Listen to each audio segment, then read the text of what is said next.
السلام عليكم ورحمة الله تعالى وبركاته.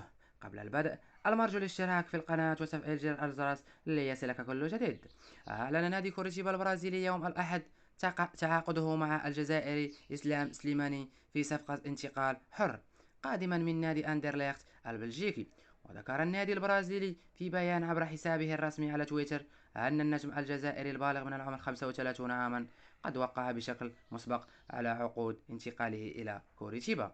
ولم يكشف نادي كوريتيبا أي تفاصيل بشأن العقد الذي سيربطه بالهداف التاريخي لمنتخب الجزائري، واكتفى بنشر مقطع فيديو لمحارب الصحراء يحتوي على بعض لقطاته في مختلف تجاربه رفقة الأندية الأوروبية. ويعد سليماني أول محترف جزائري يخوض تجربة بالدوري البرازيلي، وأحد أكثر اللاعبين الجزائريين تمثيلا لأندية خارجية. وخاض خريج مدرسة شبيبة الشراقة عدة تجارب احترافية، حيث مثل أندية سبورتينغ لشبونة البرتغالي، ليستر سيتي الإنجليزي، نيوكاسل يونايتد الإنجليزي، موناكو وليو الفرنسي، وفنربخشر التركي، وأندرلخت البلجيكي. إن أعجبكم الفيديو المرجو دعمنا بلايك.